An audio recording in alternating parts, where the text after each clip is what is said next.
Bueno, y seguimos con GPS Jurídico. Bueno, Bram, estuvimos comentando las noticias un poco. Había muchas más noticias, pero a veces tenemos que hacer una selección, ¿no? Vamos ahora a cambiar de cambio. Claro, vamos a hacer un cambio. Estuve leyendo, hay una muy interesante nota que se le hace a los abogados en la City, en la revista Apertura, ¿no? Abogados de la City dice wait and see, esperar y ver, ¿no? Salió una apertura de septiembre y es muy interesante algunas cosas, y la verdad que estuve leyendo y me gustaría comentarles algo que tiene que ver con el derecho comercial, lo que es los concursos y quiebras, las reestructuraciones de activos y todo. Es todo esto, por supuesto, relacionado a lo que es la nota de apertura, muy interesante, y habla de las distintas formas de resolver cuestiones que tienen que ver con problemas relacionados con finanzas, problemas económicos de las empresas, tanto sean pequeñas y medianas, etcétera. Por ejemplo, una de las alternativas más utilizadas, y digamos que los estudios grandes han trabajado mucho en el año 2019 con eso, es el tema de la reestructuración de sus pasivos. ¿Qué quiere decir eso? Sentarse, digamos, a analizar en primer lugar cómo es la situación de la empresa, cuál es el potencial que tiene, qué daño puede hacer ese pasivo y qué tan exigible es el mismo para la empresa, y ahí empezar a pensar un plan para realizar una negociación con los acreedores.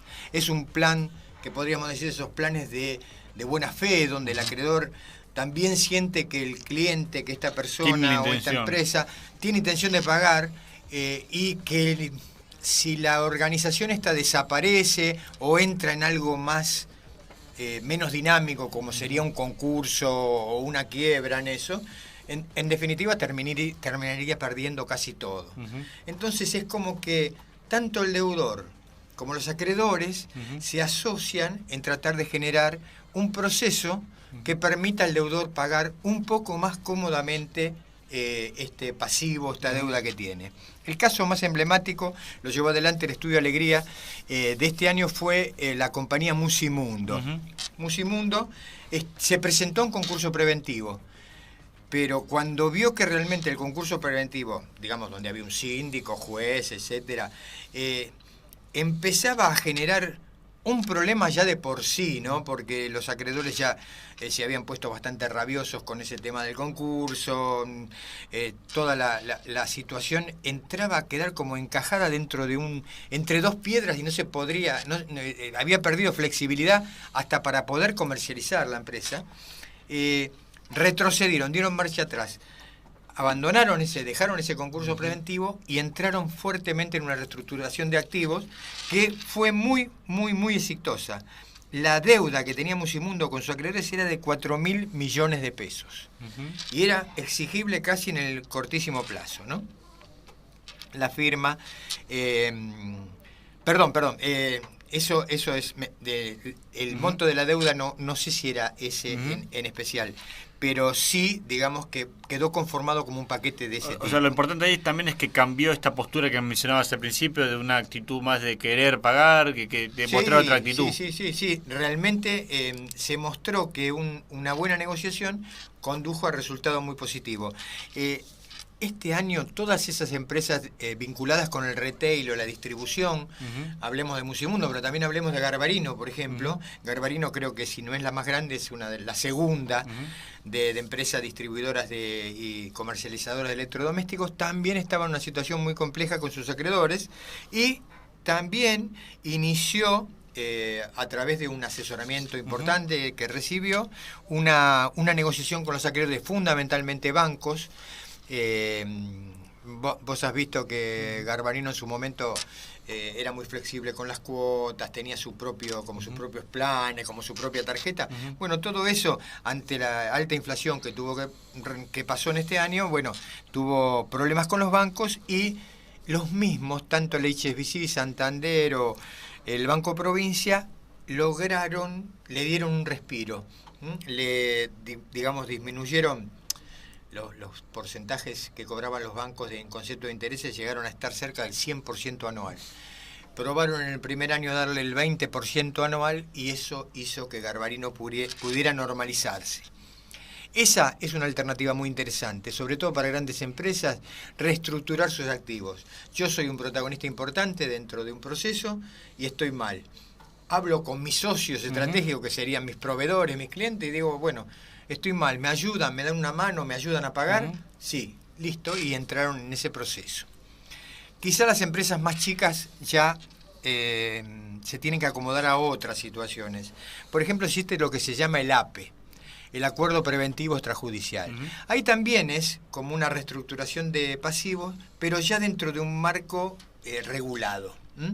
Si bien el juez lo que hace es, en definitiva, al final del procedimiento lo homologa, todo el proceso tiene unas determinadas pautas. Una bastante exitosa participación en lo que sería este acuerdo preventivo extrajudicial fue de la empresa Sancor, que logró reestructurar... Entró a través de AP.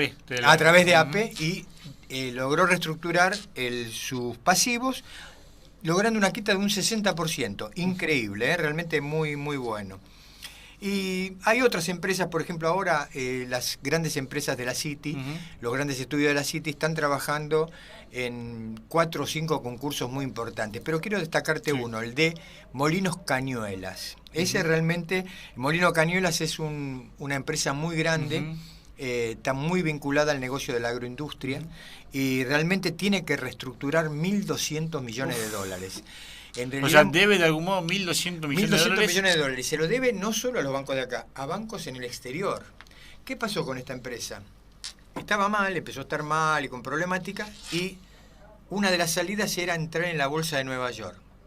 Entrar en la bolsa de Nueva York no es sencillo, pero, digamos, esta es una gran empresa con mucha gente importante atrás.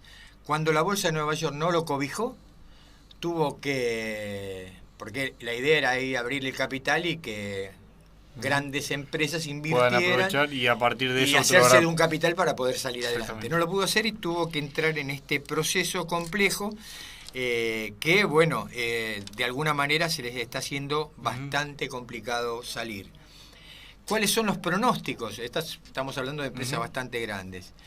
Para grandes empresas, año 2020... se van a duplicar, más que duplicar, la cantidad de concursos y quiebras relacionadas con el año 2019. A pesar de que hay reestructuraciones de activos muy importantes y todo, igual va a haber mucha concursalidad. Para las pequeñas y medianas empresas hay un pronóstico de quiebra para un 10-15% de las pymes de Argentina. Pronóstico de quiebra fundamentalmente por, a veces decimos es un mal manejo, pero...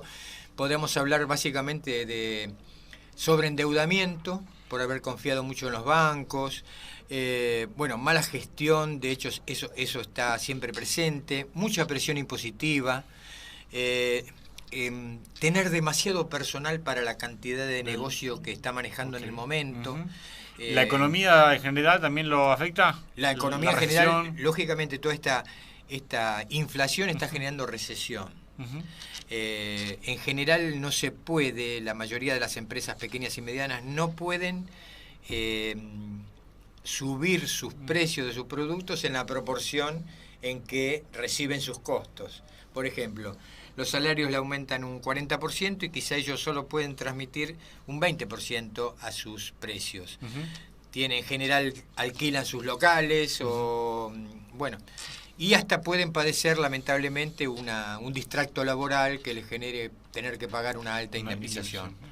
Pero sobre todo los altos impuestos auguran un panorama bastante difícil.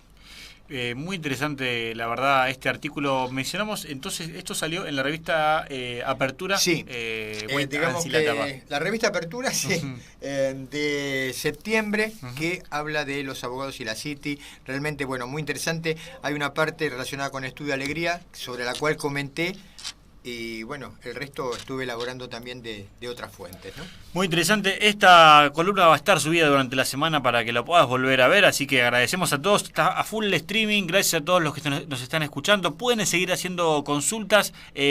Ahora después de la pausa se viene la entrevista y también una consulta que nos han hecho sobre la ley 24091 sobre personas con discapacidad. Escuchemos un minutito de música y ya volvemos con más GPS Jurídico. Quédate, ¿eh?